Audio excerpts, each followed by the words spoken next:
الله وسلم وبارك على نبينا محمد وعلى آله ومن تبعهم بإحسانه إلى يوم الدين. أما بعد، السلام عليكم ورحمة الله وبركاته. دمان وللها مسلمين ميل الباد جوكتان إلهي سبحانه وتعالى أيام هاتسكاله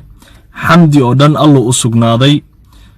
وحن الله أبو رأي إلهينا نعبدنا سبحانه وتعالى حن أقنا هاي مركو إلهي سبحانه وتعالى أن أبو رأي إن أن سيدو كله أنا أقنعي إنه دمانينو ونلاشن الدنيا أي تهاي ميت امتحان ومركا قف كستو أو نول أو نجمد أهنو حقوقي هاي إن أجريونيو وما أنت عندلني أيها حنا لجو حكومي جري ذاتك إيجا أيان أجين ما هي قف والبو حكومي هاي وحقوق حكومي هاي جري إن أجريونيو لكن وحكل دون قاب كلو جريونيو وحكلو كل دون يدنا قاب كلو نولي هاي ama loo noolaanayo. horta qofka inuu ishoos dhigo Ilaahay subhanahu wa ta'ala baa kule inta ka harta insaan ahna waxa uu sharaf ku leeyahay qofka inuu ku noolaado sharaf. waxaan rabaa laba arrin aan ka hadlo insha Allah ta'ala anoo waqtiga soo koobayo. arrinta koowaad waxaan rabaa inaan marka hore Ilaahay subhanahu wa ta'ala aanu barino walaalkeen Fuad Yusuf Ali inuu Ilaahay subhanahu wa ta'ala dhibka ka saaro. waxaan dala dareeminaa xanuunka haysto. waxaa xanuuna qof muslima walaalkeen inuu suuli ka soo kaco. qofka waa la xiri karaa, qofka dambi baa lagu soo eedeyn karaa, qofka waa la xukumi karaa, laakiin cadaalad maaha qofka in la bahdilo. waayo Ilaahay subxaanahu wa tacaala ayaa qofka muslimkaa sharaf u yeelay. sharafta Ilaahay qofka uu siiyeyna in laga qaado sax ma ahan. marka laba arrin baan rabaa inaan ka hadlo. arrinta koowaad waxay tahay sidee tahay in looga jawaabo falkan. reer Djibouti iyo Soomaalida oo dhan iyo qof kasta oo muslim ah xaaladda uu ku jiro walaalkeen sidee tahay inaynu uga jawaabno. waxaan kaloo rabaa iyadan inaan ka hadlo maxaa nala gudboon qof kasta oo muslima oo nool maxaa la gudboon. horta waxaan rabnaa in isla ogaano qof kasta oo muslima Fuad Yusuf Ali qof kasta oo arrinkiisa arkay maqlay waxa waajib ku ah inuu ka danqado oo uu dareemo. koow Ilaahay waxa uu yiri innamal mu'minuuna ikhwa, mu'miniintu waa walaalo. laba nabiga calayhi salaatu wasalaam wuxuu leeyahay qofka ayadan qinin arrinta muslimiinta ama arrimaha muslimiinta nabiga wuxuu leeyahay nagama mid ahan. nabiga waxa uu leeyahay calayhi salaatu wasalaam muslimiinta waa sida hal jir oo kale. laakiin waxaan rabaa inaan horta Soomaalida la hadlo intaan reer Djibouti la hadlin. Soomaaliyay mid baan idin leeyahay Ilaahay ka baqa subxaanahu wa ta'ala beenta iyo riwaayada joojiya. Ilaahay ka baqa oo cadaaladda ka tagina. inna Allaha ya'muru bil 'adli wal ihsan. Ilaahay subxaanahu wa ta'ala cadaalad buu nafaraya in la isku ihsaan falana Ilaahay wuu nafaraya subxaanahu wa ta'ala. bal waxaan rabaa Soomaalida siyaasadda ku qufulan inaan iska saarno xaqiiqda aan u soo jeesano. qaar badan oo Soomaalida waxay kala garan laayihiin Umar Geele iyo Djibouti. Soomaalida qaar badan waxa iskaga qalday Ismaaciil Umar Geele iyo waxa iskaga qaldan Djibouti. Soomaalida horta kala fahmaan Umar Geele waa shakhsi, Djiboutina waa dal iyo dad jiro. Ismaaciil Umar Geele waxa uu kamid yahay reer Djibouti. Ilaahay baa u gartay inuu maalin madaxweyne noqdo. isagoon ka aqli badnayn, isagoon ka xoog badnayn, isagoon ka awood badnayn ba Ilaahay subxaanahu wa ta'ala ba Umar Geele wuxuu u gartay inuu madaxweyne Ilaahay ka dhigo subxaanahu wa ta'ala. sabab kasta ku yimaadee waxaad kala ogaataan arlada Ilaahay subxaanahu wa ta'ala ba iska leh. innal arda lillah yurithuha man yashaa'u min cibaadihi. arlada Ilaahay ba iska leh adoomadiis qofku rabo inuu u dhiiba, qofku rabo madax ka dhiga, qofku rabo ma aragtay ka dhiga, qof walba meeshuu doono Ilaahay subxaanahu wa ta'ala isaga siiyo. laakiin Soomaaliya ogaada haddii Djibouti abaal aad u haysaan oo Djibouti abaal idin gashay macnaheedu ma ahan Umar Geele inuu abaal gaara idin galay. haddii maalin carto shir la idinkugu qabtay oo Soomaali isku keenay waxaad ogaataan waxa aad cunayseen maalinta la isku keenay shirka la idin qabtay xoolaha ku baxay Umar Geele bangi uu leeyahay akoon asaga uu leeyahay kama soo saarin ee waa xoolihii reer Djibouti. waxaana wax ka ah dadka maalintaas maalkooda iyo xoogooda caqligooda Soomaalida isku keenay Fuad Yusuf Ali xoolihiisa qayb ka ah. Soomaalida horta soo ogaato waxaad kaloo ogaataan xitaa qaarkiina Cumar Geela jecel Ismaaciil Cumar Geela u hiilinaya waxaad ogaataan nabigu inuu leeyahay calayhi salaatu wasalaam unsur akhaaka dhaliman aw matluma walaalka markuu qaldan yahay inaad ka aamusto ma ahan waxaad aragteen qof muslima oo shahaadanaya oo walaalkiina oo suuli ku dhaxiran adiga naftaada ka soo qaad ka waran adoo suuli lagu xiray musqul dhexdeeda seexda meesha wax ku cuna meesha ku cibaadaysanay meesha aad ku nooshahay suuli tahay naftaada meesha ka soo qaad qofka waxa iskugu sameeyay muxuu ka mudan yahay dadka kale muslimiinta walaalaha maxaad ka rajeeyaysaa adoo xiran oo suuli ku jiro oo nolol qof uu ku jiro tan ugu liita ku jiro maxaad ka rajeeyaysaa dadka kale ee ayaga aan ku jirin xaaladaas maxaad ka rajeeyaysaa naftaada meesha dhig Soomaalida marka waxaan leeyahay war intaad Ilaahay ka baqnaa subhanahu wa ta'ala horta waxaan rabaa dadka Soomaalida waxay aad ugu celceliyaan oo ay dhahan reer Djibouti waxa la idin la rabaa sida Soomaaliya ku dhacday waa handadaataas reer Djibouti baa handadaysaan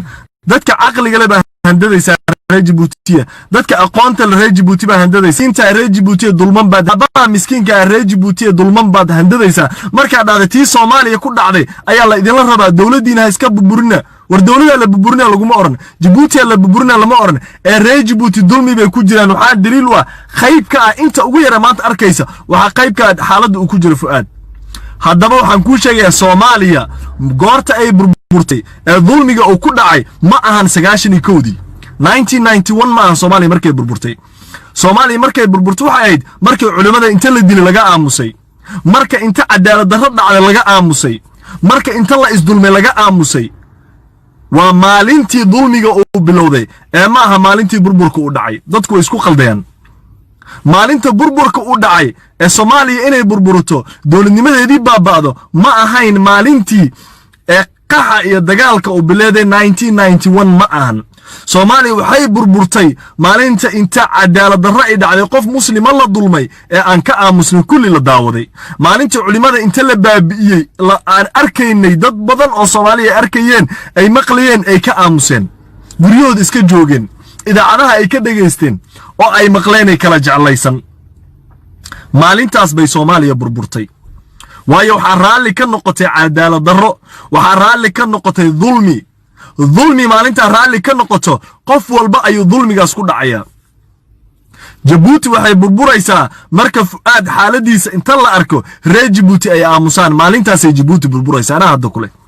Djibouti baabeeda iyo halaageeda wuxuu bilaabmayaa maanta markay reer Djibouti aamusaan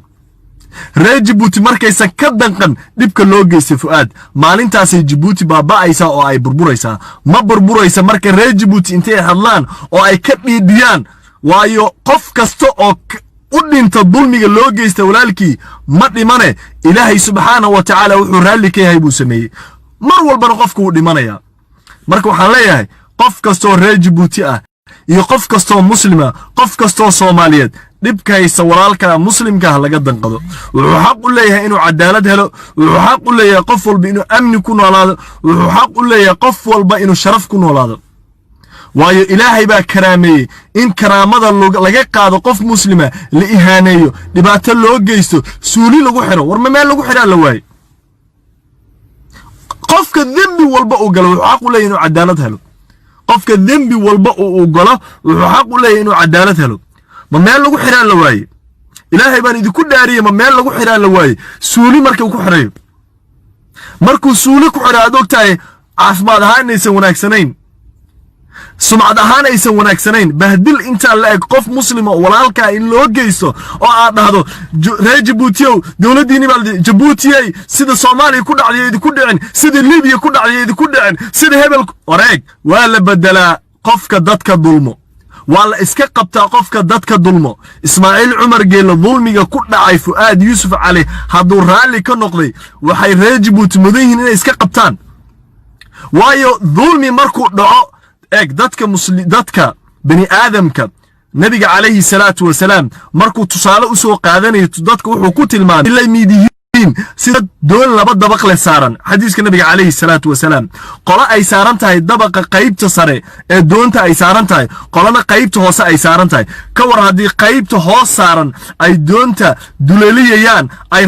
rabaan inay biyo ka soo gasho doonta laakiin qolada kale ay arkayaan allahu akbar oo ay leeyihiin maxaa inaga galay inaga kor baan saarannahay qolada hoos iyaga biyaha isku soo dayayo laakiin maxaa dhacaya ma garanaysaa doontoo dhan baa qallimaysa inta biyaha saaran inta doonta saaran oo dhan biyahaas ayay ku baaba'ayaan reer Jabuuti kulli doon baad saarantiin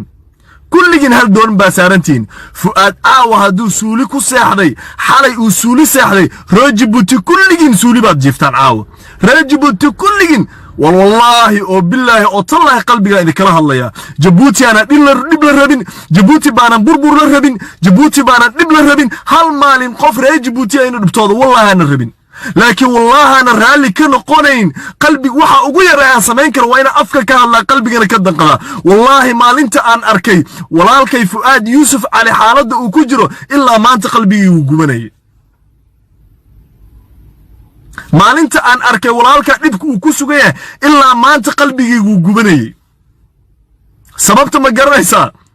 war naftaada ka soo qaad bahdilaad in lagu sameeyo aflagaaday ku tahay dadka reer Jabuuti haddaad raalli ka noqotaan waa maalinta aad raalli ka noqoteen in dalkiina la burburiyo maalintaad raalli ka noqotaan Umar Geelle Ismaaciil Umar Geelle wuxuu ku sameeyay Fuad maalintaad ku sabartaan waa maalintaad raalli ka noqoteen Jabuuti inay baabado waayo carada Ilaahay baa baabiinaysa subhanahu wa ta'ala wallahi carada Ilaahay baa ku dhacayso baabiinaysa mar qof muslima oo ashahaadanay oo walaalkiina inta suuli la geliyo lagu xiro lagu bahdilo oo aad raalli ka noqotaan adinkoo ka baqaya inay dhib yar dhaco maalintaas Ilaahay dib idinku ridaya subhanahu wa ta'ala war wallahi qofka inuu geeriyo u qorantahay uu geeriyoon qofka in la xira ay u qorantahay uu xirmaya laakiin Ilaahay ka baqa subhanahu wa ta'ala walaalka dibka loo geystay ka dhiidiya oo hadla arabka Ilaahay idima tire hadla banaanka u soo baxa guriyihiina seexaniya u hiliya walaalka war maalin baad geeriyoon sidaad maalin u dhimataad maalin u geeriyoon لكن ذلنمها كنا ولاننا صوماليها إسماعيل عمر جيلي يددك حيلك الله حي كل كوهن جبان ما تقرنيسا سيد الصومالي كل أعضاء دي كل عيسى دلكينا هيسكا بربورينا صومالي وقتي بربورتان يدين شيء غير جيبوتي دقيستا صومالي وحي بربورتان مركا انت علماء اللبابي اي آموسين دادك صوماليات 1991 ما هين صومالي وحي بربورتي مركا قليا رودتك كميدا عدالة درائي سميسي اما سياد برو عدالة در سميي اما دادي رودتك كميدا عدالة در سميين اي موسين هادي صومالي ايوغو ولالا او قعمها اسايستا مالينتا اي ديدي لهايان وحي اي سميسي دولدي مالينتا جرتي اي كل قد بنانك سو استايقي لهايان والله صومالي تنمانتا كدعدين سكدعين برجينيا بان رجوين كقضا ما يدعين لهاين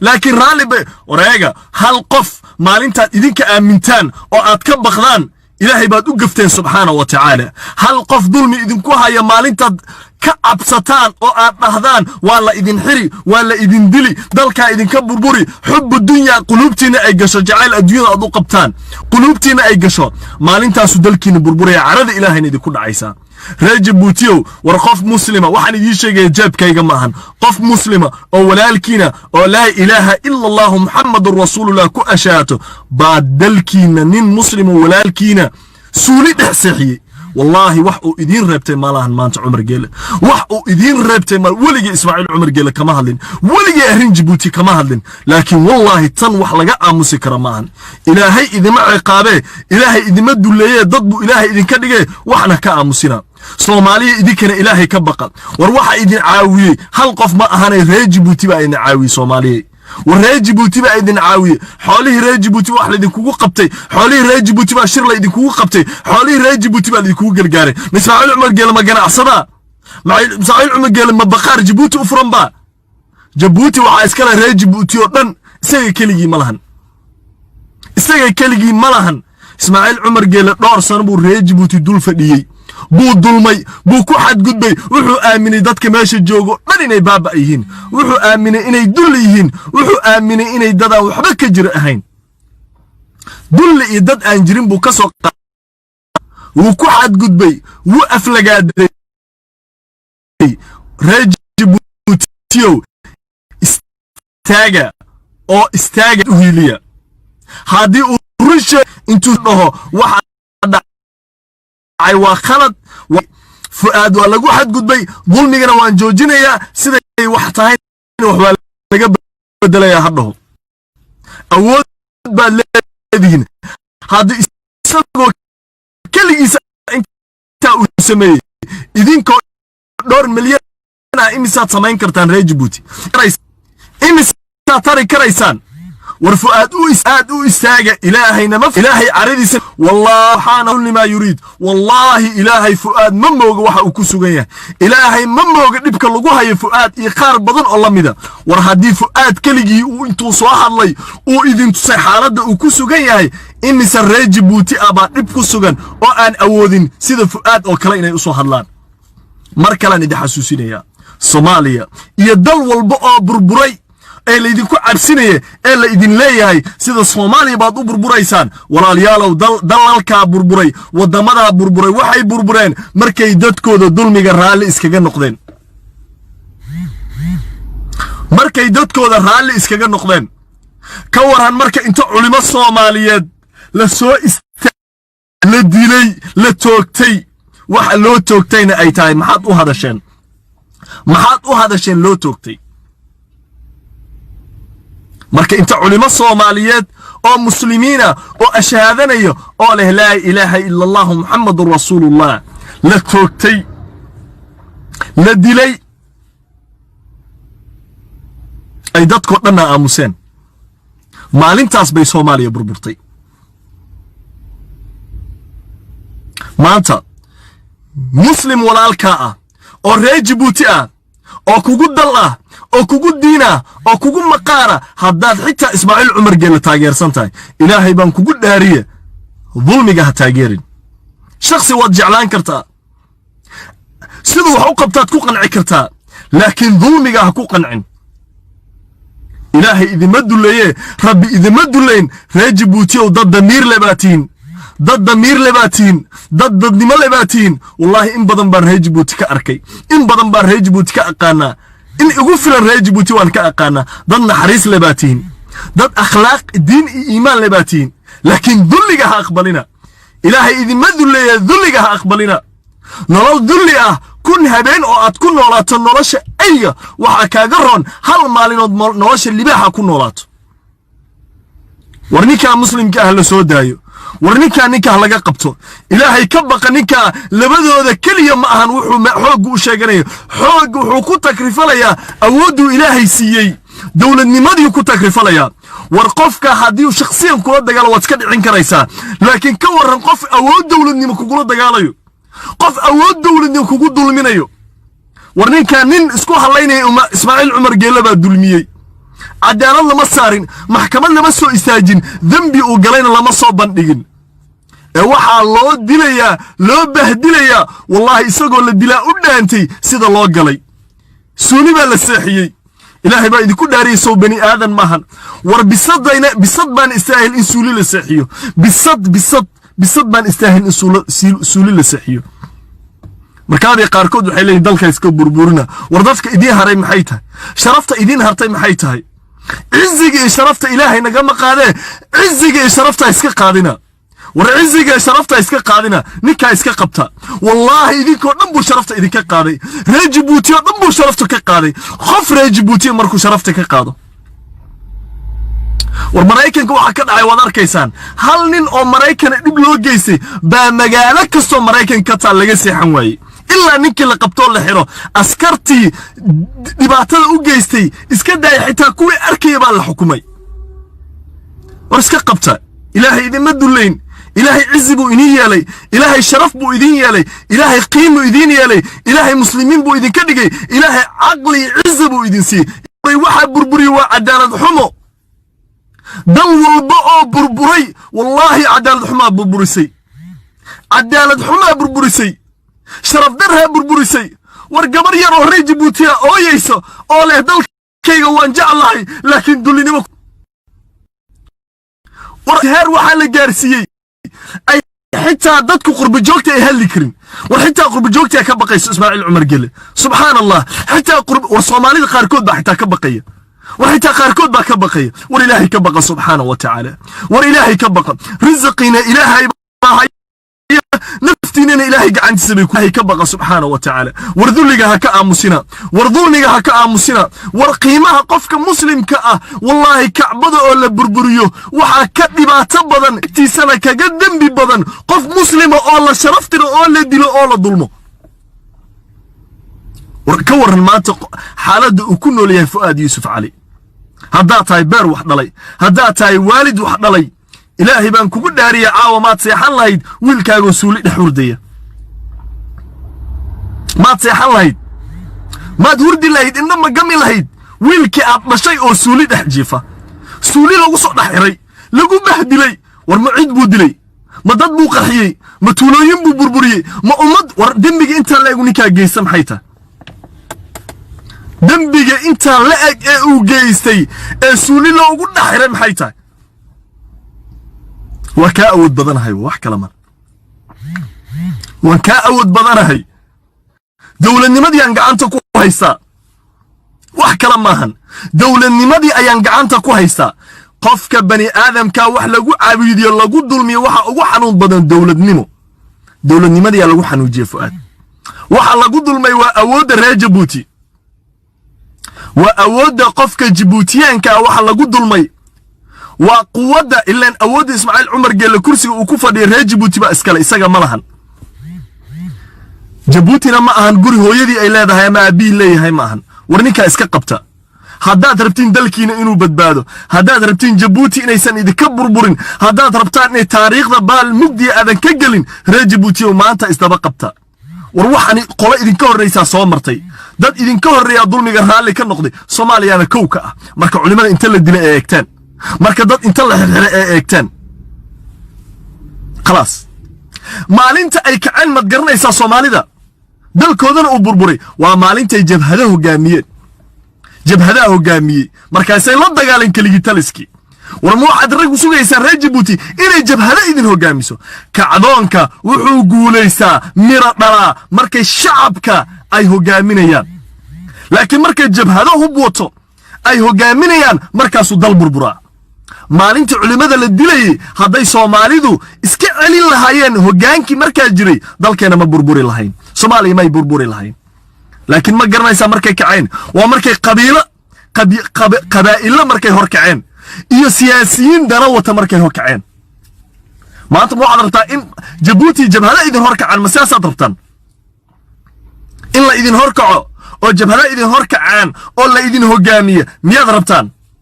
kacdoonka shacabka dibka mu'minka loo geystay markay dadku ka danqadaan markaas kacdoonka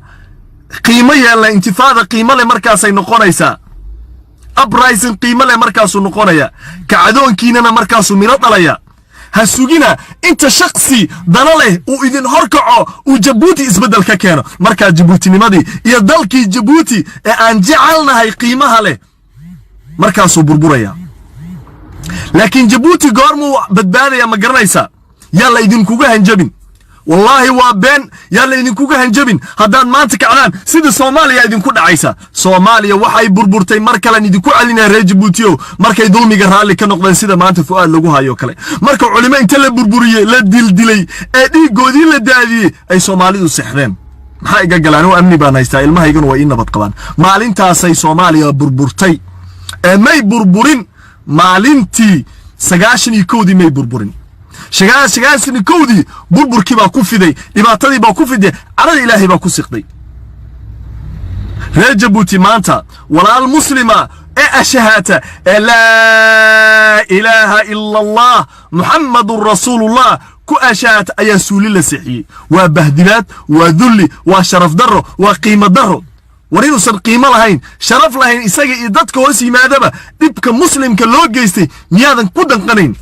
ورداد جيبوتي جعشاي فؤاد جعلو هداد جيبوتي وردولك محوط ترى يا هدي دادك كنا ليسن قيمة شرف كنا لين وروح قيمة لدولك معهني وادادك دولك واحد قيمة ويالو وادادك كنا وشرف كنا لادو دولك واحد قيمة ويالو dhul walbo qiimo leh dadkiisu markay ammaan iyo cadaalad helaan buu dhulkaas qiimo yeeshaa dhul wuxuu qiimo ku yeeshaa dadka ku nool markay waxbarasho haystaan markay caafimaad haystaan markay cizi ku nool yihiin markay cadaalad helaan dhul dadkii ku noolaa musqulaha lagu xirayo war meel buu ku xiray miyuu waaye war xitaa haddaad qofka xirayso intaad cadaaladda ka hor keenayso war meel aad ku xirtay miyaad weyse ilaahay baan idinku dhaariyey war dadka qurbaha ku noolow war gaaladiibaa ammaan ka hesheen gaaladiibaa cadaalad ka hesheen gaaladiibaad ka hesheen caafimaad iyo meel aad ku noolaataan muslim idinkoo kalaa oo ashahaadanaya islaamnimadiida la sheeganaya baa suuli walaalkiin ku xiray markaasaad raalli ka noqonaysaan war ilaahay ka aan ka baqna subxaana wa tacaala soomaaliyey ninka maraykanka lagu dilay waad u danqateen dhaqdhaqaaqiina aad buu u yar yahay ismaaciil cumar geelaad ka xishoonaysaan ilaahay ka xishooda ismaaciil waxaad leedihiin abaal buu noo galay war abaal reer jabuuti baa idiin galay fu'aad baa abaal idiin galay fu'aad yuusuf cali dadka la mida abaal idiin galay canshuurtii reer jabuuti xoolihii reer jabuuti maalka reer jabuuti dhulka reer jabuuti baa la idinku soo dhoweeyey baa dowladnimadiinni waxtarkiina qayb ka noqotay laakiin shaksi wax idiinma tarin haddii wax la idiin taray xoolihii reer jabuuti baa wax la idinkugu taray fu'aad baana qayb ka ah fu'aad baa dembi galay cadaalad miyuusan xaq u lahayn war miyuusan xaq u lahayn inuu sharaf ku noolaado war ilaahay ka baqa subxaana wa tacaala war dulmiga raalli ha ka noqonina war dulmi waad ogtihiin meesha uu dadgeeyey ummado naga horreeyey buu dulmiga baabi'iyey innagana wuuna baabi'in dowlado xoog leh buu dulmiga baabi'iyey ummado xoog leh buu dulmiga baabi'iyey ilaahay baan idinku dhaariyey istaaga reer jabuutiyow war guri walboo reer jabuuti ah haddaad jabuuti dhexdeeda joogto iyo haddaad khurbaha joogto ilaahay baan kugu dhaariyey fu'aad yuusuf cali carabkaada ugu hiili ducadaada ugu hiili caqligaada ugu hiili wakhtigaada ugu hiili fu'aad u dhawaaq ha seexan fu'aadu suuli dhex jiifa wallaahi waan seexan waaye maalintaan arkay ilaa maanta qalbigayga hal maalin wuu ka jeesan waaye ilaa haddana wuu aamusan yahay waa calaamadaha qofka aan xishoonin ilaa hadda ismaaciil cumar geele kaanaba inaysan waxba dhicin buu u dhaqmaya ma kala jeclo wuxuu iska dhaadhiciyey dadka reer jabuuti sida dad duran inay yihiin wuxuu iska dhaadhiciyey dad aan waxba tarin inay yihiin laakiin wuxuu ilowsan yahay dadka markay kacaan awoodda ay leeyihiin wallaahi shacabka awood bay leeyihiin anigu waxaan diidayaa reer jabuuti waan ogahay inay maalin iska qaban doonaan ismaaciil cumar geele iyo dulmigiisa laakiin waxaan diidayaa inay jabhado idin hor kacaan waxaan diidayaa tii soomaaliya ku dhacday inay kacdoonkiinna iyo isbeddelkiinna jabhado iyo qori inuu ku yimaado waxaan rabaa inuu ku yimaado danqasho iyo damiir aad ka danqateen fu'aad yuusuf cali iyo dadka la mid ah kacdoon shacab maantay ku habboon tahay jabuuti inuu ka dhaco ismaaciil cumar geelle haddaana maanta lala xisaabtamin goormaad la xisaabtamaysaan marka kulligeen aqaladiina suuliyaal ay noqdaan miyaad rabtaan waxaad rabtaan marka la idin baabi'iyo war guusha way iman laakiin xanuun baa ka horreeyo xanuunka u adkaysta guushiina way iman xanuunka ilaa inta fu'aad laga soo dayayo inta fu'aad laga soo daayayo reer jabuutiya waa seexanina istaaga oo u dhawaaqa oo caawiya ilaahay dartii u caawiya ilaahay waxaan ka baryaa subxaana wa tacaala casiiska allaha maan weydiisanayaa walaalkeenna muslimka ilaahay inuu ka soo saaro xabsigaa suuliga xabsi ma ahan ilaahay waxaan ka baryaa wuu cadaabaya ilaahay inuu cadaabkaa ka soo saaro cidaan ilaahay ahayn wax ma cadaabto ilaahay waxaan ka baryaa cadaabka la geliyey ilaahay inuu ka soo saaro ilaahay waxaan ka baryaa walaalkeen inuu cadaab ka soo saaro isaga iyo qaar ka badan war imisa fu'aad la mida baa maanta ku dulman jabuuti ilaahay baa mid ah walaalka baa maanta jabuuti ku dulman reer jabuutiyow sidaan baa lagu sii noolaanaya soomaaliya waxay burburtay markay dulmiga raalli ka noqotay burbur ha isgelinina reer jabuutiyow istaaga ilaahayow ka soo saar ilaahu adaa awood leh ilaahayow ka qabo rabbiyow ka qabo ilaahu isagii inta kale ku jiro rabbiyow adaan gacmaha ku taaganay ilaahu adigaan addoommadaada nahay ilaahu ducadayada aqbal ilaahu ducadeenna aqbal rabbiyow qalbigayga ooyayo ilaahu quluubteenna baa kacsan ilaahu walaalkaa soo daa ilaahu xabsiga ka saar rabbiyow xabsiga ka saar ilaahu kuwa dulmay ka qabo ilaahu kuwa dulmay ka qabo ilaahayow awooddaada tus rabbiyow awooddaada tus ilaahu adigaan lagaa awood badnayn ilaahu adigaa xayiya oo aanan geeriyoon ilaahu awoodoo dhan adaa iska leh ilaahu walaalkaa muslimkaa ee ashahaadanaya ilaahu addoommadaada ka mida ilaahu u hiili amman yujiibu almudarra idaa dacaahu wayakshifu الsuu'a waqulafaa'u alard a ilaahum maca allah ilaahayow ka soo saar rabbiyow ilaahaan adiga ahayn ma jiro ilaahu ka soo saar ilaahu midka la dulmay ilaahu midka la dulmay adigaa u hiiliyo ilaahu daalimka adaa qabta ilaahu madluumka u hiili ee rabbiyow daalimka ka qabo ilaahu ka qabo ilaahu ka qabo ilaahu badbaadi rabbiyow isagii inta kale dulman rabbiyow badbaadi ilaahu dadka reer Jabuuti ee muslimiinta ee qalbiga wanaagsan alla reer Jabuuti qalbi wanaagsana alla reer Jabuuti naxariis badana alla reer Jabuuti edab badana alla reer Jabuuti wanaagsana ilaahu waa la dulmay dadka dulmiga ka saar ilaahu dulmiga ka saar ilaahu ninka dulmaya dariiqi Umar al-Bashir marsi ilaahu dariiqi Umar al-Bashir ilaahu marsi warhaade Suudaan miyay baaba'day way jirtaa Suudaan Umar al-Bashirna waa la iska qabtay Suudaan miyay baaba'day wareer Jabuutiyow Allah idin abuurtay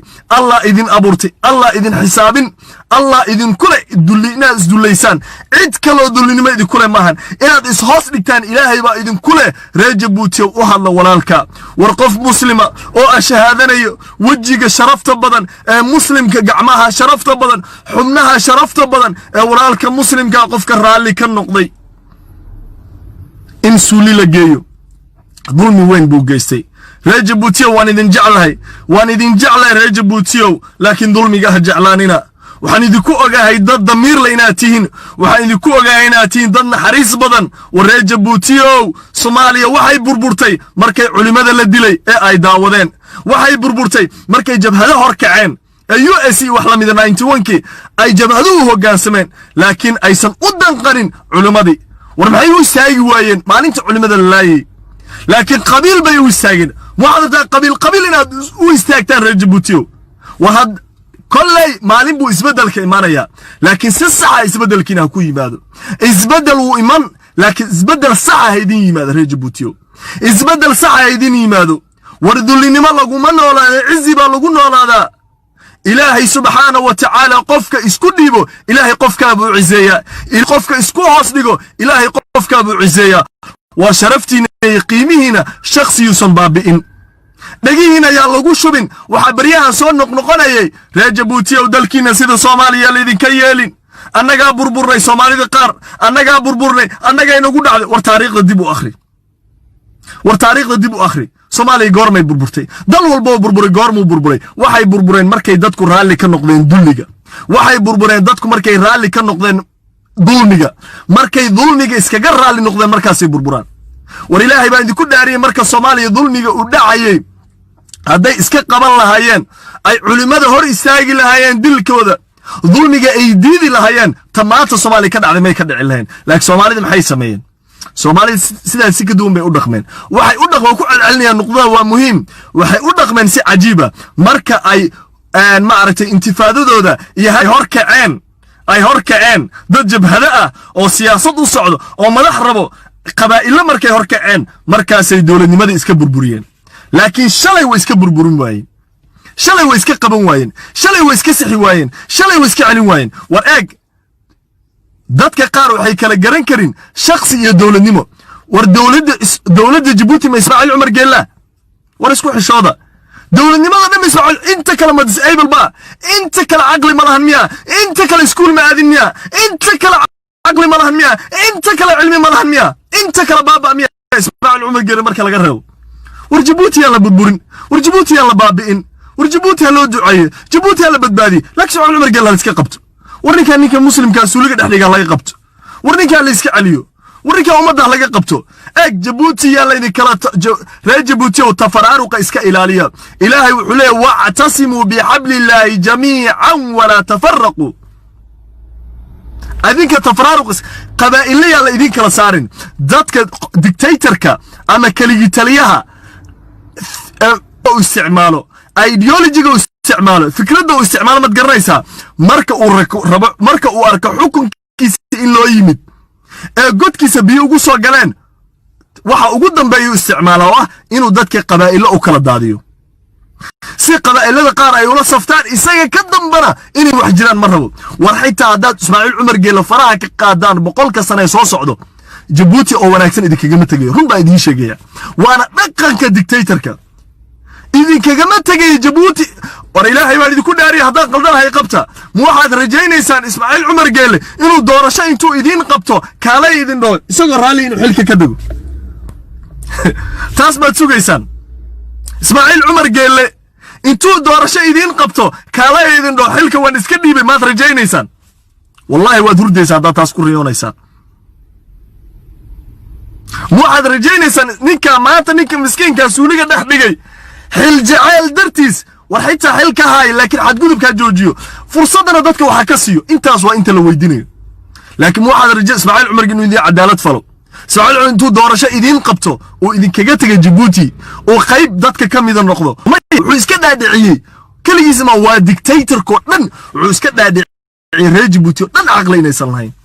inuu isagu aqli badan yahay isaguna aqoon badan yahay وانا تاس لفتر كذا بذنبي إذا لفتر كذا بمتكبرنمتي أقوينا كبر قفك أقوين مدقشو وإنو آمن دتك كلو لنين بابا يجين إنو آمن دتك كلو لنين إبريجين السجل لأنتي سيني سنجري كريم ما قوة ضمن دكتاتور كودا بحاول ما تجرو لكن وحلقوك لدوية هاي وقابك اللو وجهها قابك اللو وجهه سنة وجهيسان مركا reer Djibouti oo maanta waxaad haystaan fursad weyn oo aad noloshiin wax uga bedeli kartaan dalkiina aad wax uga bedeli kartaan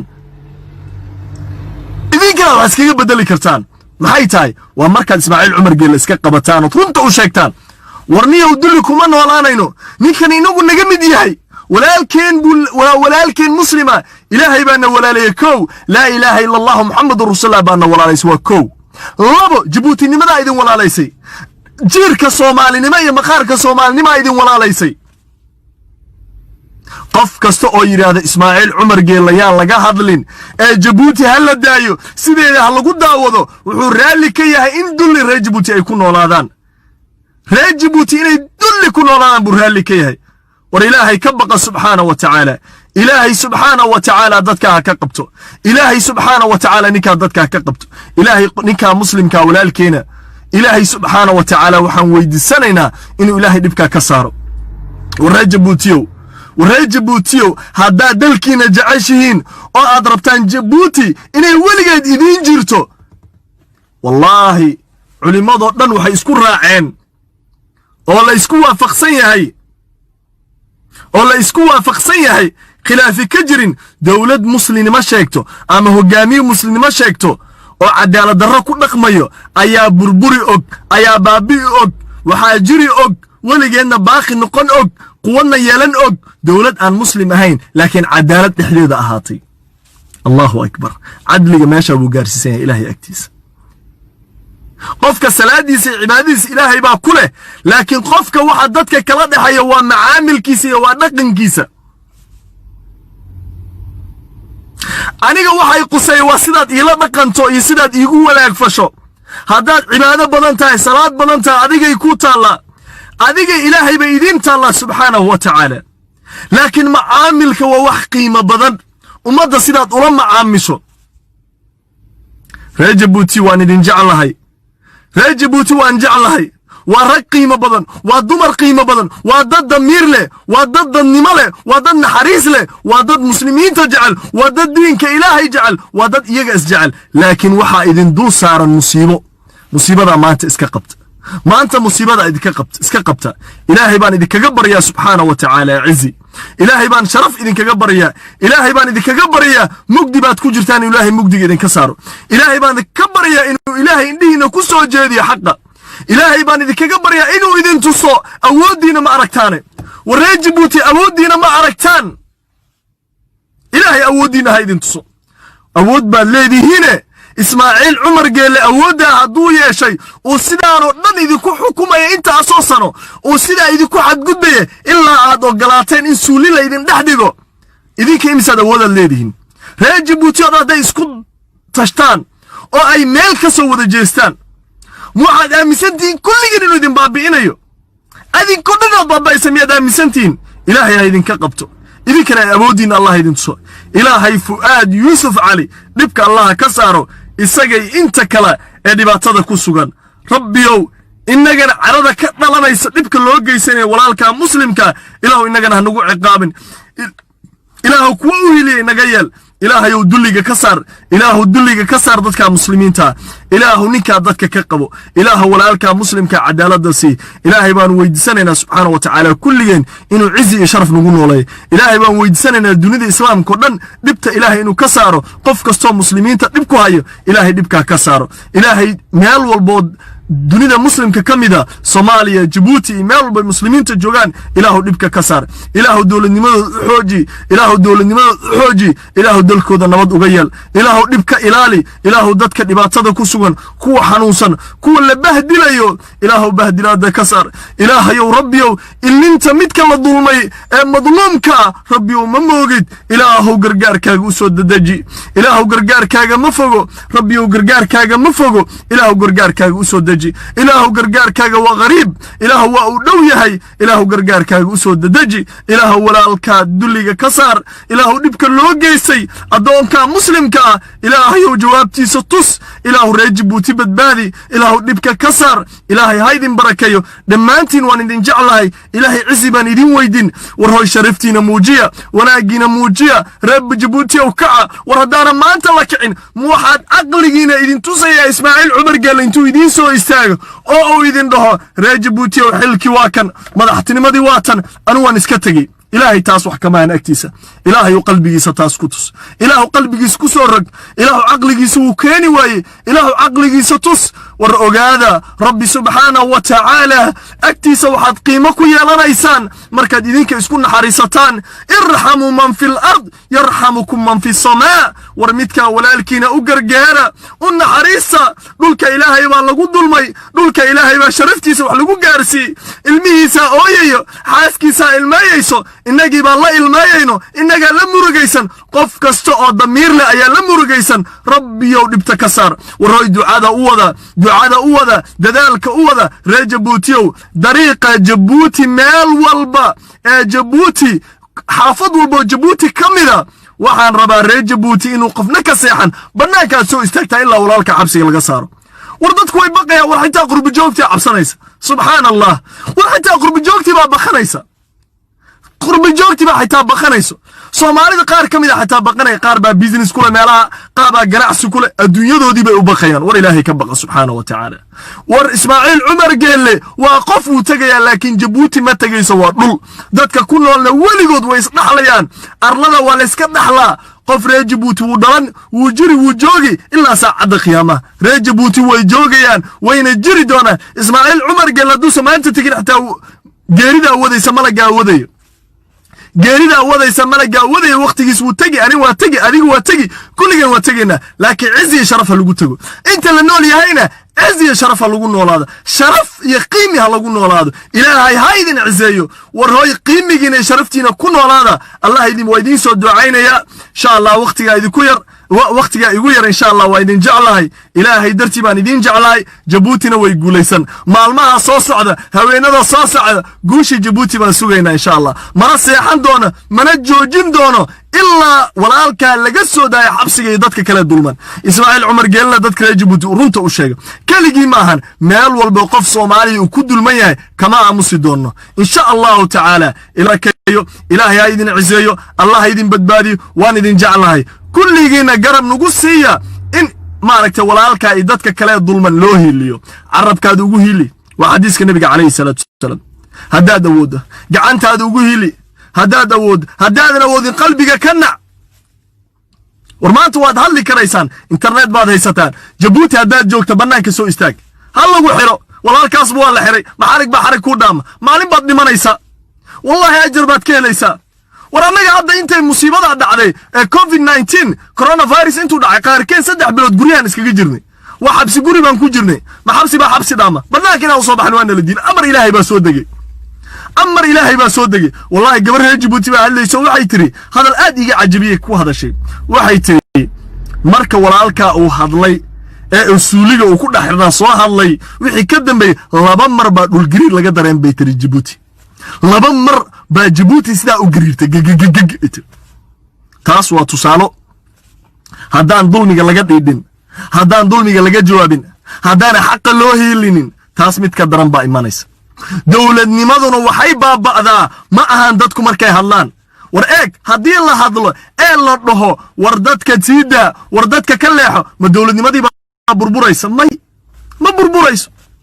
waa calaamada dictatorka dad buu adeegsadaa qolo magaalada gishta balaayo fidiya kun war wax walba isticmaalaya si dadka qalbigooda cabsi loo geliyo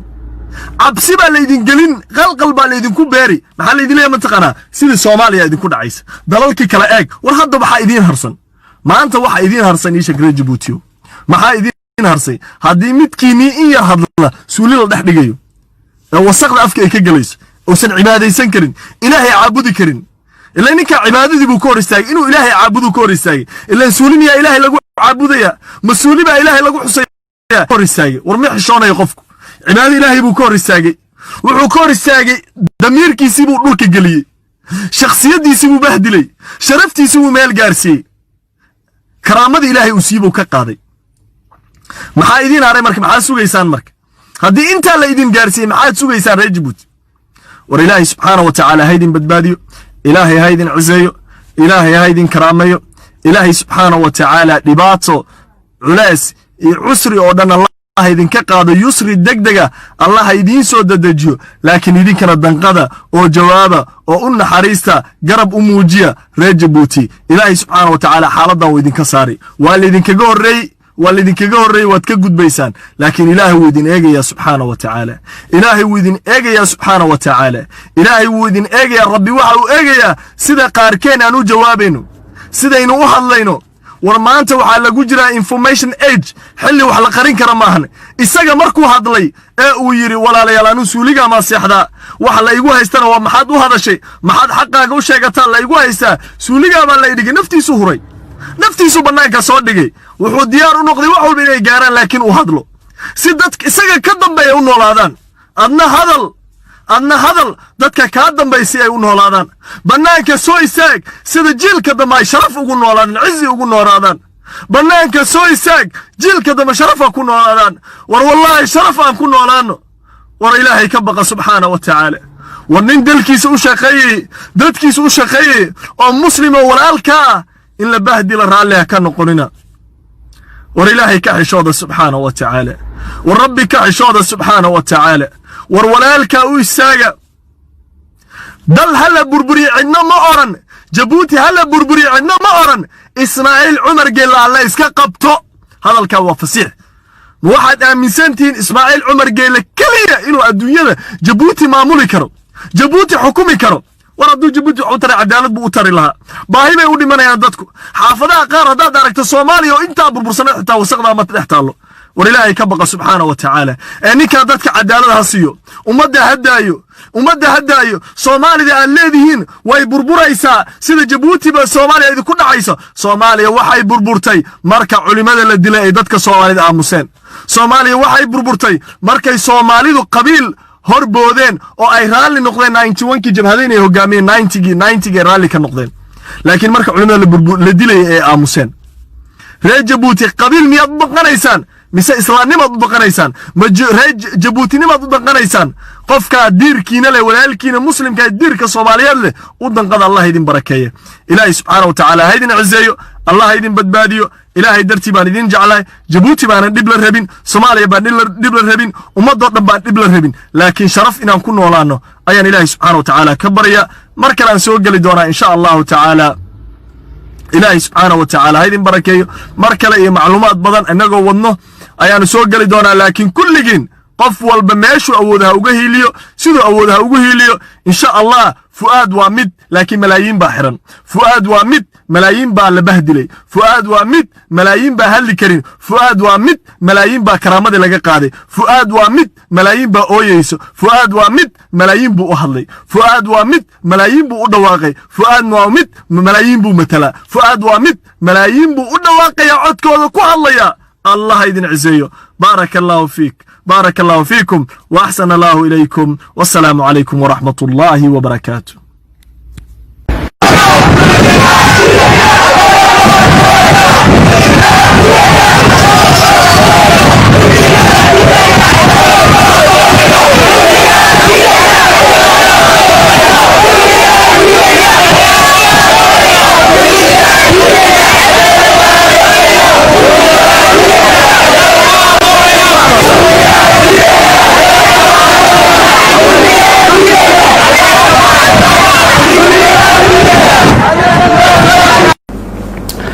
بسم الله الرحمن الرحيم. الحمد لله رب العالمين، صلى الله وسلم على سيدنا محمد وعلى آله وصحبه أجمعين. اللهم وفقنا لما تحب وترضاه.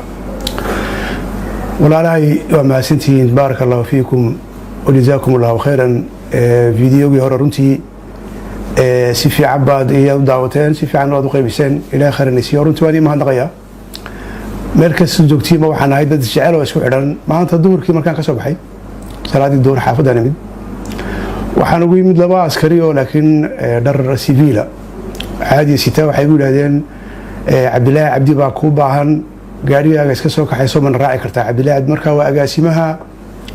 ciidanka biliiska marka laga hadlo Jabuuti. waxaan ku yidhi ahlan wasahlan, gaarigoogii wateen oo waan raacay xafiiskii. waxaan ugu tegay agaasime cabdilaahi cabdi. waxaan rabaa walaalahay cabdilaahi cabdi wixii aan isnidhay inaan wax ilaawo waa suuragal. markaa waxaan ka jecelahay inaan wax ilaawo, inaan wax ku beeriyo. haddaan wax ku beeriyo waxay noqonaya been iyo ribo, laakiin haddaan wax hilmaamo dhib maaha. markaa inaan wax hilmaamaan jecelahay, laakiin inaan wax ku beeriyo ilaahay hortii wixii aan isnidhay anigii agaasimaha ciidanka biliiska inaan wax ku beeriyo ma jecliyo. alla ka cabsi waa loo baahan yahay. wuxuu igu yidhi agaasimahaasi videogaagii waan dhegaystay, dadka waxaad ugu baaqday reer Jabuuti kacdoon in la soo baxo oo la mudaaharaado ayaad ugu baaqday. wadankana waxaa jira qaanuun mudaaharaad, waxaa loo maraa dariiq qaanuun baa jira. wasaaradda arrimaha gudaha la weydiistaa. markaa sidii dastuurku sheegayay wadanka, dastuurku keliya inaad mudaaharaad aad dhigto codsigii ayaa laga rabaa. mar haddaad dhigto khalaas mudaaharaad waxaad u leedahay xeer baad u leedahay. marka qaanuunka wadanka dee si fiican uma wada sheegin, laakiin wuxuu igu yidhi qaanuunka wadanku mudaaharaadka dariiq lasoo maraa jira. markaa dadkii kacdoon baad ugu yeedhay, de waxaasna wax saxa maaha, qalalaasa looma baahnaa, nabadgelyaa loo baahan yahay. marka wuxuu yidhi taa waan kugu haysanaa. laba wuxuu yidhi telefoonka adiga khadar, marka waa khadar cabdi ibraahim walaalkay, waad wada garanaysiin. telefoonka markaad ku wada hadlaysiin mudaaharaad baa dadka ugu yeedhin buu yidhi. labada arrimood ayuu igu yidhi agaasimuhu inaan wax ka tegayo waa suuragal. wuxuu igu yidhi may tiri baa taalla, waa ereyga isticmaalay. waxaan kugu yeedhay may tiri baa taalla, marka walaalkay waan kuu digaya, inteena waxaymanin ayaan kuu digayaa, may tiri baa taalla. okay, waxaan ku yidhi ma hadli karaa? wuxuu igu yidhi haa. waxaan ku yidhi kow aniga ciyaala suuq meyhi baan ku yidhi, qof wuxuu qabanaya la dhuunta meyhi, bog baan leehay, boggaasi waa magacayga. wixii aan fikir aan qabo waxaan ku yidhi boggaygaasaan ku baahiyaay oon ku faafiyaa. marka aniga khadar telefoon dhalinyaro si qarsoodiya ugu yeedha mudaaharaad waxaan ku yidhi gama suuroobino ciyaala suuq meyhi. laba waxaan ku yidhi wixii aan adhiyan duuba waan garanaya. waxaan ku yidhi reer Jabuuti ilaa hadda waa la hayaa midhadiidnimo gaargaaraa la hayaa oo dad wax diiday waa la hayaa, laakiin inagoo isku duuban wax diidna baan ku yidhi anigu mudaaharaad dadka uguma yeedhin baan ku yidhi. waxaan ku yidhi ugu dambeyn cabdilaahi cabdiyo waa agaasimihii maxaan ku dhahday booliska. waxaa tiri wadanka qaanuun baa jira. waxaan ku yidhi qaanuun ma jiro. hadduu qaanuun jiro waxaan ku yidhi fuaad ma xidhnaadeen, banaanku joogi lahaa. waxaan ku yidhi hadduu qaanuun jiro 2013 daadu ma xidhaane, banaankaan joogi lahaa. marka wadanka waxaan ku yidhi qaanuun ma jiro. wuxuu igu yidhi haddaabad rumaysan tahay wadanka qaanuun inaan jirin dee iskuma imanayno, col baan nahay. dee waxaan ku yidhi marka horeba heshiis ma ahayn, marka horeba waan ku kala duweynay arrinkaase, heshiis ma ahayn. walaalkay anigu waan kuu digay buu yidhi, waa ka hadha wixii ka dhaca anigu kuma jiro, waa dhan tahay baan ku yidhi. anaa wixii aan dhaanaa ka mas-uula. dumarka iyo ciyaalka ha igu dhuumanina banaanka igu soo baxa buu yidhi. waxaan ku yidhi banaanka waaban joogaa, diyaar baan ahay, waxaa doonta samee, way noo taallaa. iigu yidhi waxaan ku yidhi way noo taallaa. aniga iyo agaasimaha ciidanka biliiska intaasaan soo kala gaadhay. hadda dharkaan sitoo dhidid baa ka muuqda, waa dharkii aan kaga imid xafiiskiisii saacad ka hor ayaan ka imid. intaasi waa continuigii ama waa madmuunkii wixii hadalna dhex maray aniga iyo agaasimaha biliiska qaranka ee Jabuuti. waxaan jeclaa bas walaalahay inaan laba qoliyo la hadlo, hadallaan ku gabagabeeyey. horta waxaan la hadlayaa walaalahay aan walaalanahay, hooya baan wada dhaleen. hadalkaa waana qarin kari waaye, oo dee adduunka maanta wadankan dadka waxa lagu cadaabay waa warkan la qarinayo. waayada qaar waan qarin lahaa, laakiin maanta go-aan baan ku gaadhay inaanan qarinin oo sheego.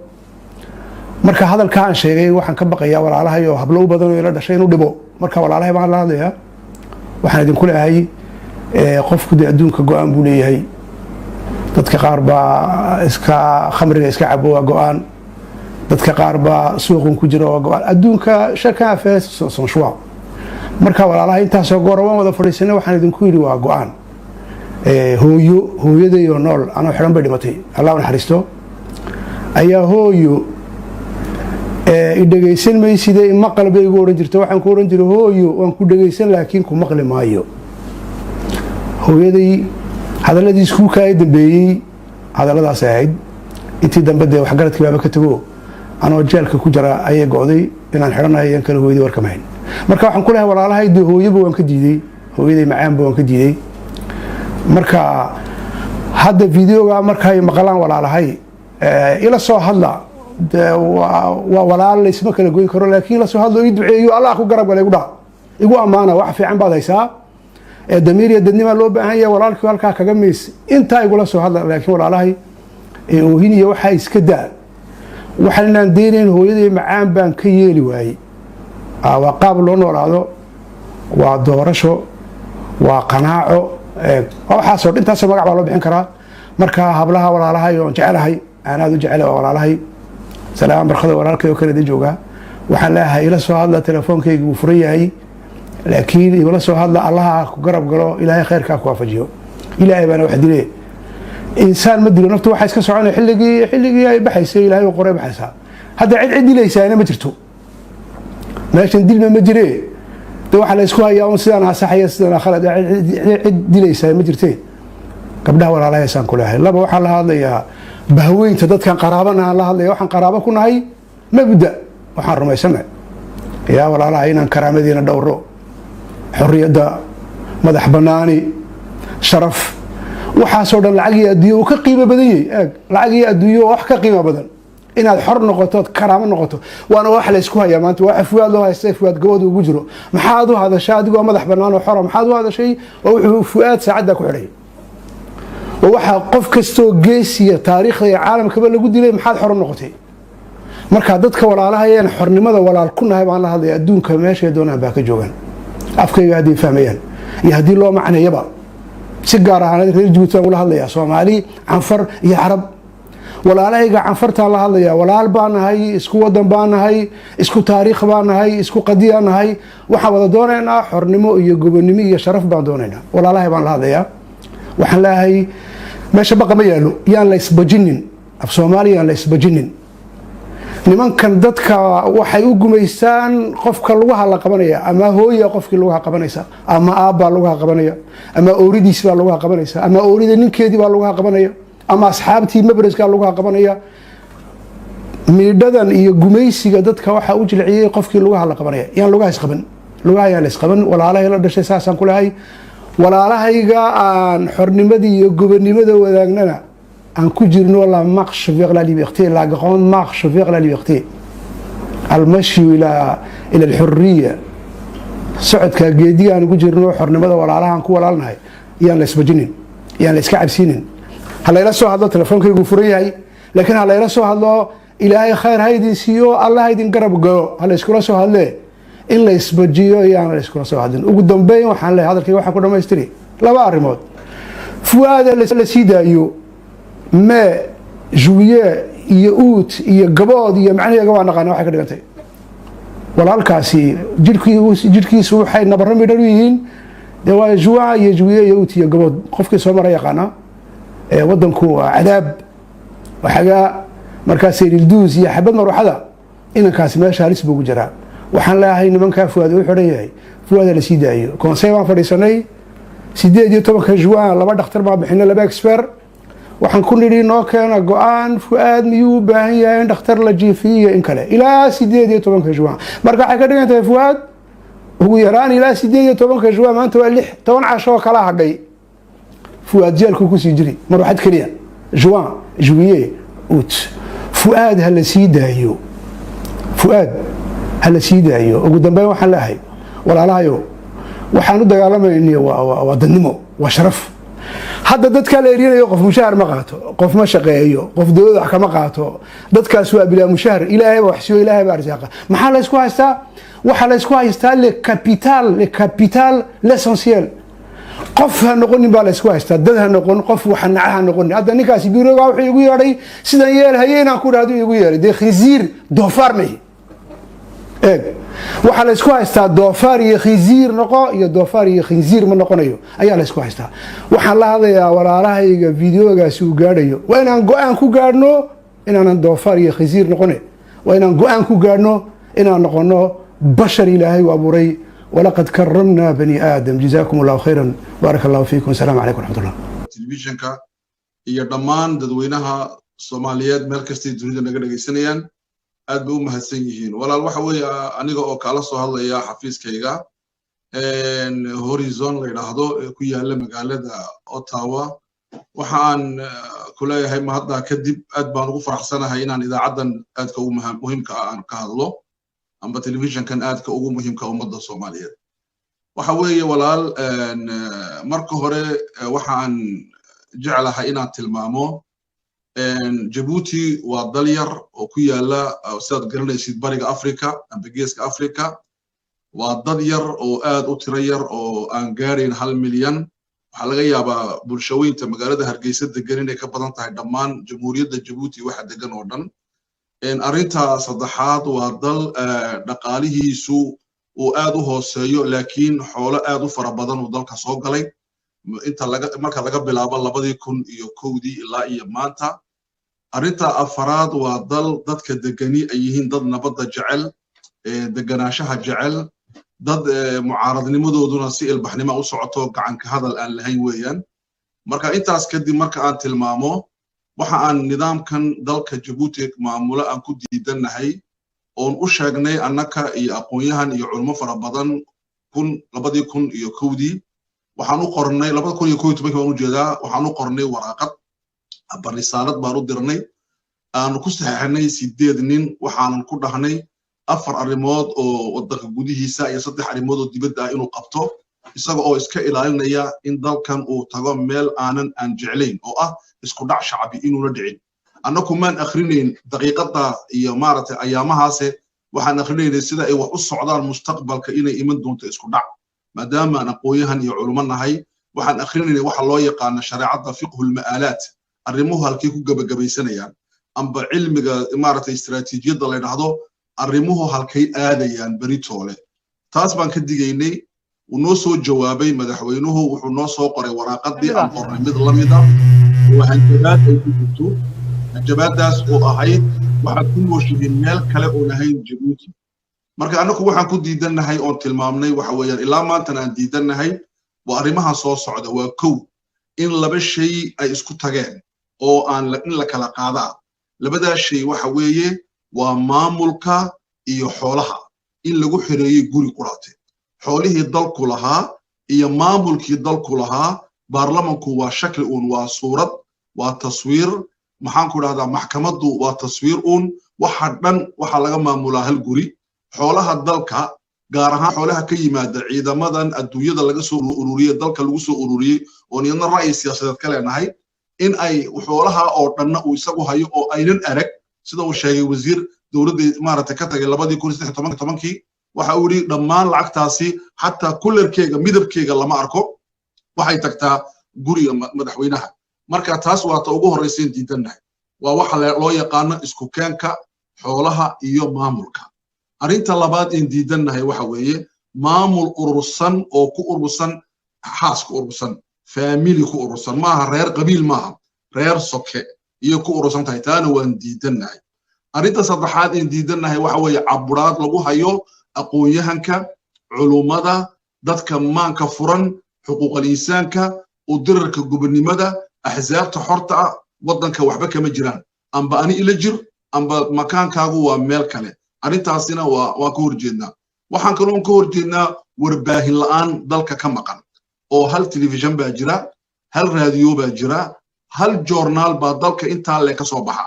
marka waxa taasina waan kaga horjeednaa waxaan kale oo kaga horjeednaa waxa weeye xabsiga weyn ee Djibouti ka dhisan ee magaciisa la dhado Jamhuuriyadda Djibouti xabsi hawadu u furan tahay samadu u furan tahay dadku ay ku dhex jiraan saddex shay baana la adeegsadaa kow waxaa la adeegsadaa in lagu xidho oo xabsiga ku ka daran lagu geeyo sida inanka fu'aad ambase in maaragtay mishaarka lagaa gooyo oo lagaa dhigo qof aan waxba haysan arsaaqadiina dowladda gacanta ku dhigtay arrinta saddexaad waxay gaadhaa in lagu dilo si maaragtay moral ah oo waraaqadaha dalka aad u dhalatay lagaa qaado oo lagaa dhigo qof aan socod lahayn haddaad dibadda tagtayna soo noqon karin haddaad gudaha ku jirtidna aan bixi karin waxaasaan kaga horjeednaa nidaamkan jabuuti ka jira dadka gudaha joogay qofka dalka iyaa ka saaray su'aashu waa taa weeyaan dalkan iyaa kaa saaray ma adaa uga baxay adiga oo raba dalka inaad ka baxdid waa maya weeyaan dalkan waa lagaa saaray waxaana lagaaga saaray inaadan noolaan oo lagu yidhaahdo ma noolaan kartid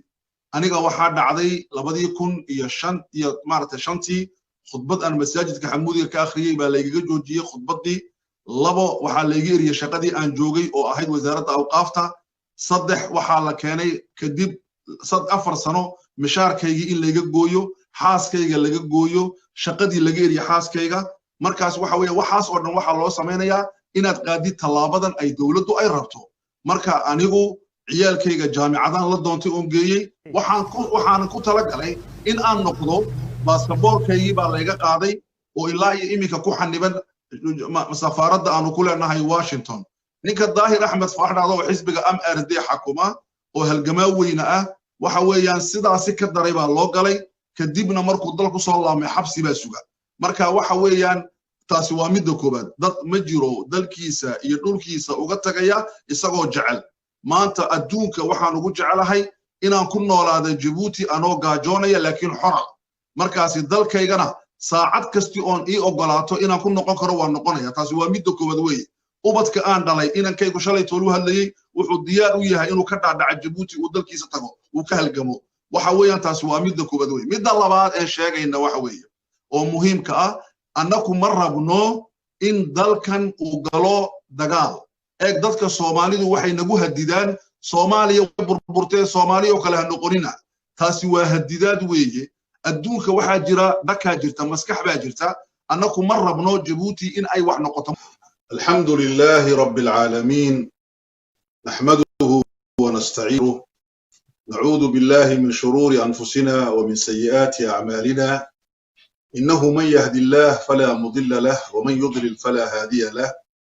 أشهد أن لا إله إلا الله وأشهد أن محمدا عبده ورسوله اللهم صل وسلم على محمد وآل محمد صلوات ربي وسلامه عليه وعلى أصحابه إخوتي ولا ليال إلهي الله بقو تبارك وتعالى إلهي بينه أمري إن إلهي كعبصونه يا أيها الذين آمنوا اتقوا الله حق تقاته ولا تموتن إلا وأنتم مسلمون إلهي الله بقو تبارك وتعالى وحلقوه لا نور الرموت ومركة كوبادي وحلقوه لا نور يجعل لكم نورا إلهي نور بأسمية فرقان بالغوه لا حق يباطل كاكوك الوعدة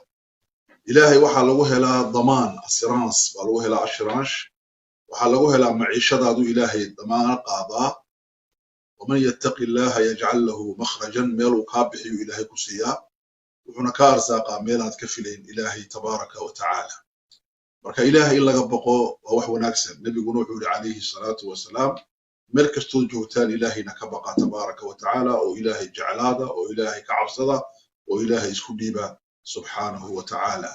ilaahayna wuxuu inagu amray haddii xumaan naga dhacdo inaan wanaag raacino iyadaa baabi'inaysa nabiga yidhi sidaas dabeecad wanaagsan bini'aadamka kula socdo walaalayaal kelmad khudbad kooban laba arrimood baan ka hadlaynaa maanta arrinta koobaad waxa weeye dulmiga iyo dhibaatada ku haya bulshada quraankiina waxa ku qoran ilaahi inna abuuray oo khaaliqeena ah oo raasiqeena ah oo inagu xoog badan nama dulmo cadaalad buu nagu dhaqmaa ilaahi magaciisa waxa kamid ah al-adl wa aadil ilaahi jalla wa ala qof walba wuxuu mutaystay musiya wama kana rabbuka bidhallamin lil'abid ilaahi adoomihiisa ma dhibo ma dulmo ilaahi ma dulmo حق إليهن كما قالوا سبحانه وتعالى إلهي حديث القدسي وحكوية للنبي أفكيس عليه الصلاة والسلام يا عبادي أدومها يجيو لا تظالموا هجدل منها فإني حرمت الظلم على نفسي أنه الظلم النفط إذا وان كحرمي نفط إذا ظلم وان كحرمي بالإلهي تبارك وتعالى. إذن الله جل وعلا ذاتك ما الظلم سبحانه وتعالى ونظلم كرام حيالي وإلهي وفنما حسابي يسقى يفعل ما يشاء وعدونه فلا فعال لما يريد. لكن رحمة ديسة حكمة ديسة علم ديسة لطف ديسة وحو قرتي إنه الظلم وحرايا أنا كانوا نجحرمي. ولذلك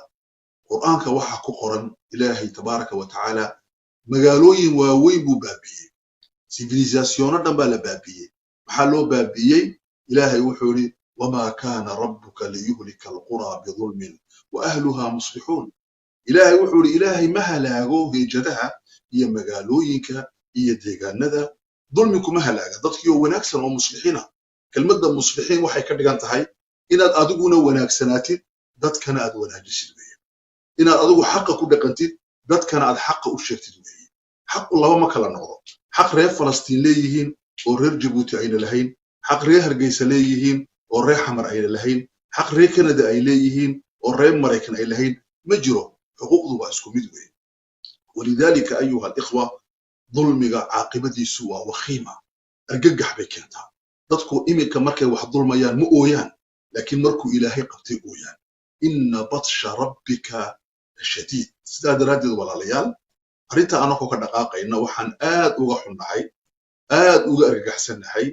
dhibaatada laxaad kale ee ka dhacday dalka Mareykanka ee inanka madow ee George Floyd la yiraahdo lagu dilay maartay si dulmi ah si koobaynimo ah lugta cunaha laga qabtay naqaska lagu dhajiyay ilaa naftu ka baxday.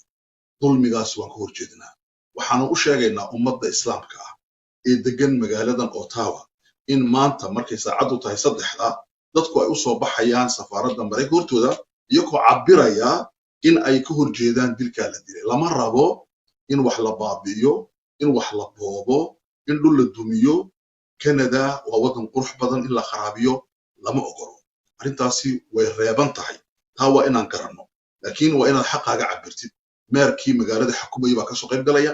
madaxdii baa ka soo qayb galaysa. Canada maaha Djibouti maaha, Canada Masar maaha, Canada Sacuudiga maaha, meel dadka afka la haya maaha. dadku way cabirayaan waxay doonayaan. corona baa jira in sanka la ilaashado, la kala fogaado, gacmahaaga salaanta la iska daayo, dadkana maartay xaqaagana la doono, xaq ummadana la doono. taasi waa midda koobaad. midda labaad waxaa jira maanta banaanbax dhex socon doona oo ay qaban qaabinayaan dhalinyaro reer Djibouti banaanbaxana in laga soo qayb galo. ummadda Soomaaliyeed ee dhiigga aan wadaagno, ummadda reer Djibouti ee dalka wadaagno, ummadda islaamka ee la dhaqanka ah waxaan u sheegaynaa halkaana banaanbaxaasi uu jira. qofka raba inuu banaanbaxa sida loo imanayo iyo meesha laga imanayo inuu ka qayb galo rabo hala xiriiro geesiga Liibaan Ducaale inanka reer Djibouti Liibaan Ducaale hala xiriiro. lambarkiisu waa 6 1 3 2 6 5 9 5 8 4. waan ku celinayaa hala xiriiro 6 1 3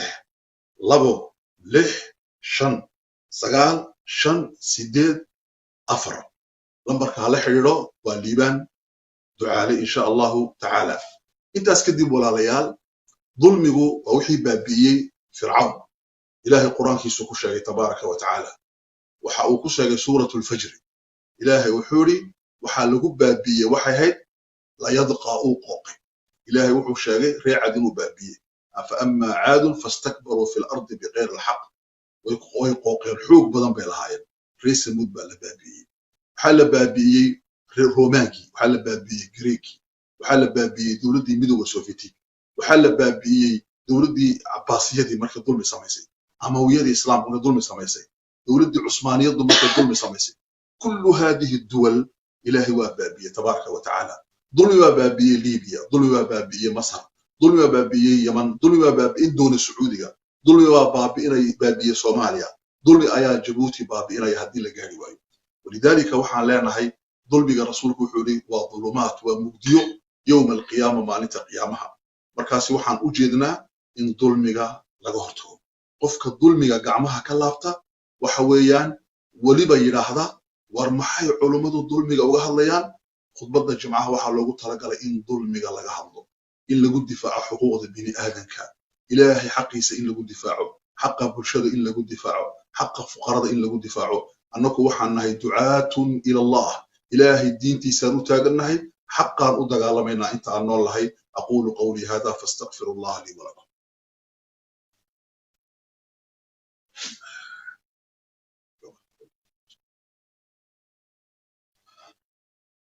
الحمد لله رب العالمين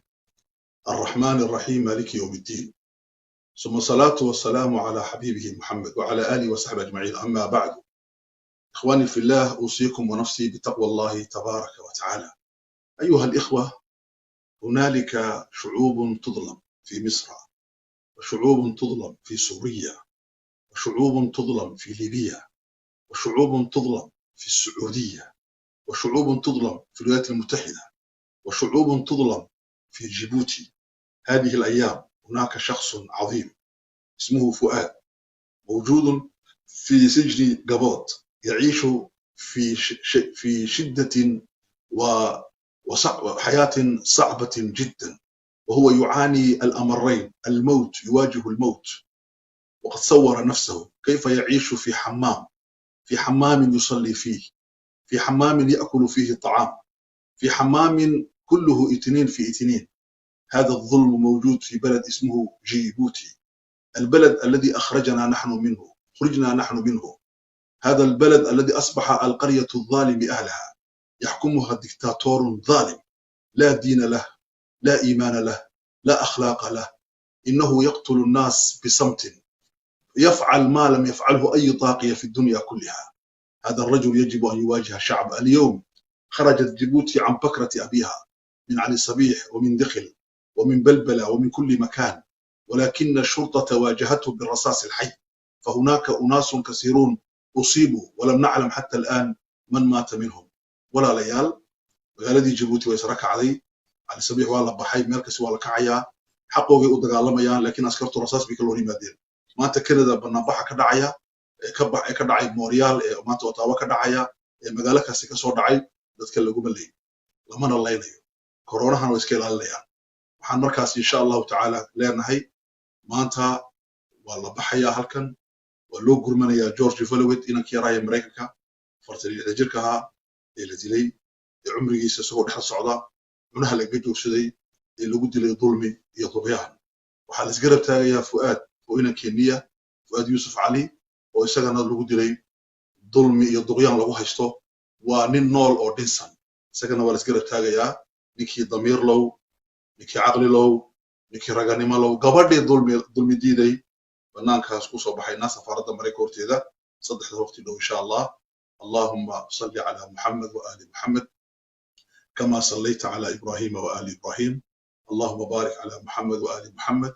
kama barakta ala Ibrahim wa ali Ibrahim fil alamin innaka Hamidul Majid Allahumma inna nas'aluka ridaka wal jannah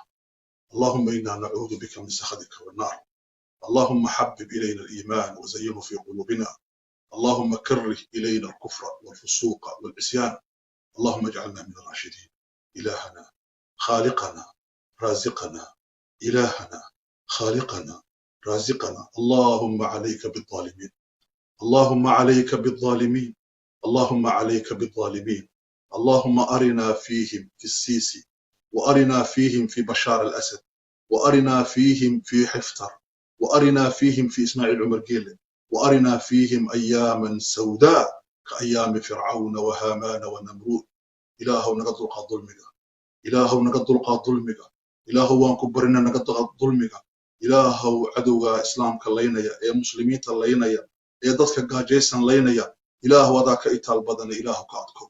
اللهم عليك بهم إله كاتكم إله نقبو إله نوغر قرسانس كي قبل لهين إله ديك حددد وجود يا رب العالمين اللهم جمد الدماء في عروقهم إله حددد ديك وجوجي إله وين ظلمين ضدك إله حبسيك بوحيين إله واد أركيسا مساكين تغفرتنكم لحنكم بحبسيدا مسار كجرا سوريا كجرا محمارتي مركزتي كجرا سعودي علمدي ووينيد با كجرتا قبلي ربا كجرا دلنيرا كجرتا إله إساغا نصدابو سمينا يا إنجيل إله أدان كوديبني إلهو شقدادي كقوى يا رب العالمين تيلا يقان إلهو كقوى إلهو نغفرحي بزوالهم وزوال ملكهم وزوال حكمهم نغفرحي أنك نودنا ذا إله نو إلهي نبض نو إلهي غير جبوتنا وحكوا إن أين ودنك بالبورين إن نبابين ساكا وحان مقلي إن يدتك بوريسك قاركود يدتك جوبيان أقلد أي جوبيان بين ليهم شعب جوبيا إسكائيلالية وجزاكم الله خير إن الله يأمر بالعدل والإحسان وإيتاء ذي القربى وينهى عن الفحشاء والمنكر والبغي يعظكم لعلكم تذكرون فاذكروا الله يذكركم واشكروه على نعم يزدكم ولذكر الله أكبر صلاة هلوتو كذبوريها سيدي عادي النوهي والمهسنتهين ولكننا وسفارة مريك كورتيدا هي الليبان أو الله حريره تلفون كيبان اللي عليها مرة بعد سيادو حق السنتان والليبان ولا حريدان تطبقا بأيلسو هالله يعني لكن وين الليبان الحريدان الليبان تلفون كيسو ولح هل صدح لابو لح شن سقال شن سيديد أفر 613 265 95 إنجليش ما نقولش أنا إنجليش هو فعلي 613 265 95 84 أوكي أنقلوفون تعدي الدباد لعك جويس حرب بلا معنية دباد تضع إذا كلوها هي هلكم كمصر كوبي كرايو waxaan nini sheegayaa dhammaan shacabka reer Djibouti waxaan sheegayaa inta aad dhibaatoonaysiin in ka badan buu ciidanku dhibaatoonaya inta tacaddi iyo dhibaato haysata in ka badan baa ciidanka Djibouti haysata waxaan maanta inii sheegayaa inay dhibaatada geysanayso afar madaxda ka tirsan oo reer mid ah oo dadka dhibaataynaysa tacaddi u geysanaysa waxaan maanta inii sheegayaa inaan dhibaatada aan u dulqaadan kari waayey waxaan ka leeyahay walaalkay Fuad Lieutenant Fuad dhammaan adiga ayaa ku nahay halka aad ku jirtid waan ku soo wada soconnaa dhammaanta ayaan u dhannahay annagoo gacmaha haysanaa annaka iyo shicibku waa inay gabood amba wada galno amba aad ku soo saaranno waxaan shicibka reer Djibouti sheegayaa waar ciidanka aad ka baqaysiin ciidanka aad dhibaato inuu dhibaateynayo aad moodaysiin waa ciidan iyo kuba aan hadli karin marka ay imanayaan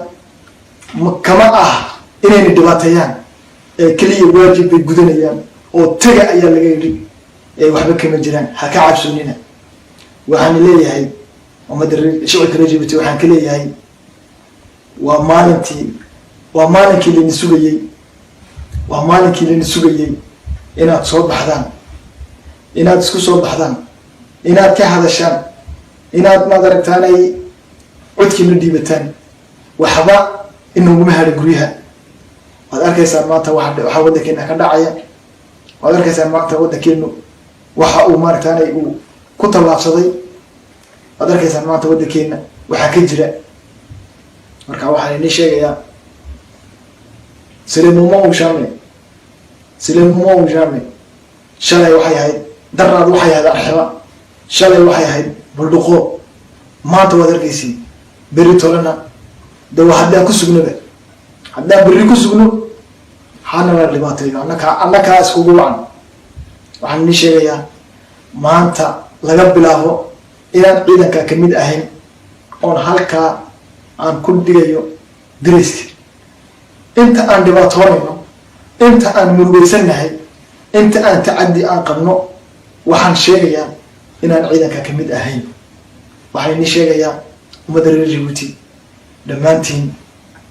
waa inaad gacmaha isqabsataan gacmaha waa inaad dhammaan soo baxdaan waa inaad dhammaan tirahdaan cadaalad darro waan diidnay guumaysi waan diidnay horey baan guumaysi u diidnay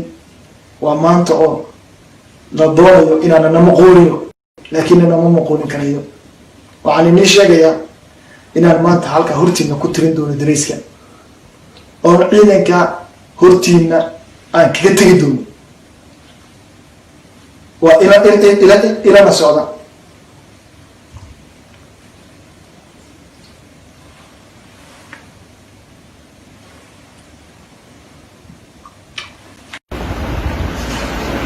بسم الله الرحمن الرحيم.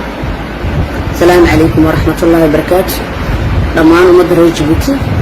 مال والبوعد شوكتان أدبان دي السلام يا إن صلاة الدب waxaan jeclaystay inaan video kale idinla wadaago oon idin sheego in maanta galabta in waxa la ururiyay la soo ururiyay in odayadii talkay ayaa la soo ururiyay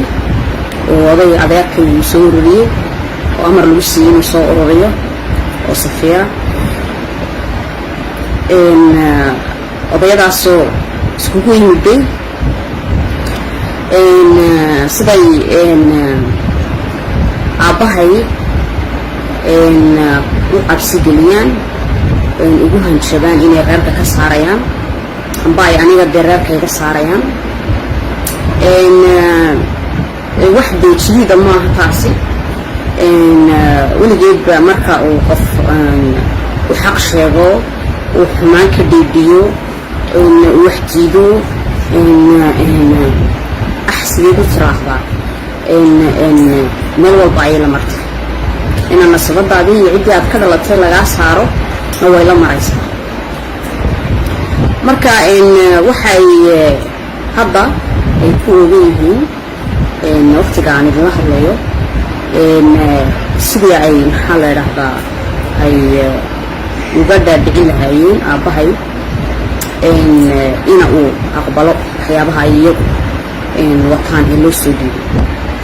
إن مكان درّا يدي فربا شربا تيابا فوت كونا نرجنا ونصومرا إن هذا كل ده يدي مكان بحكم كل هاي أنا احترام يو أسلوب بدن كل هاللايا كل فوت كمان هنا درّا وتصور بعدين بان ليه إن وحكلون ليه هاي هنو درّا gabadh reer le baan ahay oo reer u dhaxday baan ahay marka dhigayga leedii maran haddii dee dhigaygu yimaado insha allah kaan baynu isku imanaynaa haa waan haddii ilaahay idhaahdo waxaad leedihiin dhigayga waa xaq weeyaan maxaa la idhaahdaa laakiin ra'yigayga أنا جاي أسكن إن الوحديدو إن وحكة دم قضاء ويوقف كان كدم قضاء وقف ولا الكية حقنا ويقطع هاي قرنا ويقطع هاي إن أنا دم قضاء إن أنا هالله إن يرنا كما رجلتوني وحي عن سنيه إن مركب حن الشريعة إن تلكي إلهي بيجيكم بلي إن إلهي بسكو إن حال رهباي إن وحن waxaan jecelahay inaan idin sheego oo idin ku raado aad baan idin jecelahay aad baan idin qadarinayaa hay caburinina bas waxaan idin ka codsanayaa hay caburinina waqtigani waa waqtigayagii waa waqtigayagii weeyaan